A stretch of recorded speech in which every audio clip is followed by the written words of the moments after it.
امریکہ نے عراقی کردستان سے فوج نکالنا شروع کر دیا۔ امریکی انخلا خطے میں سیکیورٹی خدشات بڑھ گئے ہیں اس انخلا سے، اور امریکہ نے عراقی کردستان سے اپنی فوج اور فوجی سامان نکالنے کا عمل شروع بھی کر دیا ہے۔ ایک بہت بڑی خبر ہے، خاص طور سے گلف کنٹریز کی جو سیاسی حالات ہیں اس کے مد نظر، اور جس طرح سے امریکہ کے یہاں پر ابھی ایران کے ساتھ جو جنگ کے حالات بنے ہوئے ہیں پچھلے کئی مہینوں سے، ان سب کے درمیان یہ خبر کافی اہمیت کا حامل ہے۔ آپ دیکھ رہے ہیں نیوز 18 کا سوشل میڈیا پلیٹ فارم، میں ہوں وصال اعظم۔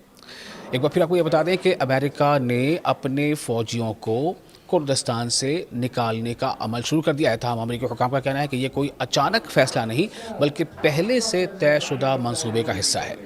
اس پیش رفت کے بعد خطے کی سیکیورٹی صورتحال پر نئے سوالات اٹھ رہے ہیں۔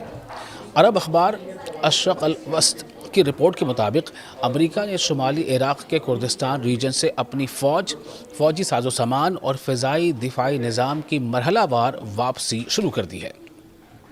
اب سوال یہ اٹھ رہے ہیں کہ کیا یہ ایران کے بہت ہی جارحانہ جوابی حملے کا نتیجہ ہے، جو ایران نے امریکہ کے الگ الگ جو اس کے اہداف ہیں اس پر نشانہ سادھا تھا جوابی حملے کے دوران؟ جب امریکہ نے ایران پر حملہ کیا تھا تو ایران نے امریکہ کے جتنے بھی بیسز ہیں یا جو ملٹری انسٹالیشنز ہیں الگ الگ ملکوں میں، چاہے وہ عراق ہو یا پھر وہ UAE ہو یا اردن ہو یا قطر ہو، ان تمام جگہوں پر، یا کویت ہو، کیا یہ اس کا نتیجہ ہے؟ ایک سوال یہاں پر ہے۔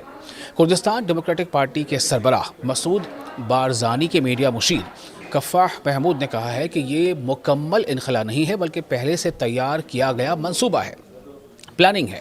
ان کے مطابق میڈیا میں آنے والی یہ خبریں کہ امریکہ نے عراق مکمل طور پر چھوڑ دیا ہے، درست نہیں ہے، یہ ان کا کہنا ہے۔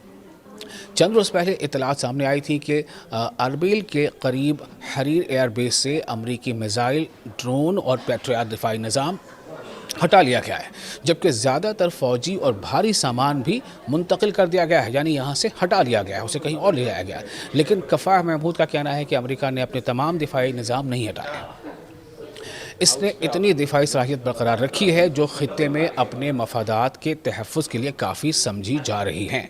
انہوں نے مزید بتایا کہ انبار صوبے کے مختلف امریکی اڈوں سے فوجیوں کو پہلے ہی حریر ایئر بیس منتقل کیا گیا تھا، اور اب وہاں سے انہیں دوسرے کنٹریز بھیجا جا رہا ہے۔ اس عمل میں فوجی اہلکار، گاڑیاں، سامان، یعنی فوجی گاڑیاں، سامان اور فضائی دفاعی نظام بھی شامل ہے۔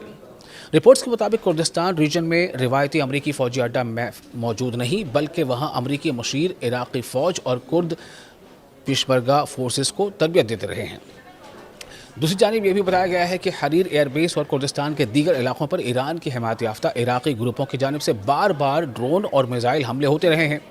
رپورٹ میں کہا گیا ہے کہ صرف جولائی کے مہینے میں ہی کردستان پر 88 ڈرون اور میزائل حملے ہوئے ہیں، جن میں 10 افراد ہلاک اور 15 زخمی ہوئے۔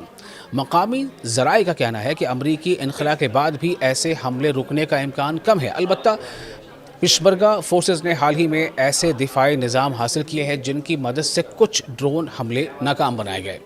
وہیں دوسری جانب امریکی اخبار وال اسٹریٹ جرنل نے بھی رپورٹ کیا ہے کہ امریکہ مشرق وسطیٰ میں یعنی مڈل ایسٹ میں اپنی فوجی موجودگی کا دوبارہ جائزہ لے رہا ہے، خاص طور پر ایران کے ساتھ حالیہ کشیدگی اور مسلسل حملوں کے بعد۔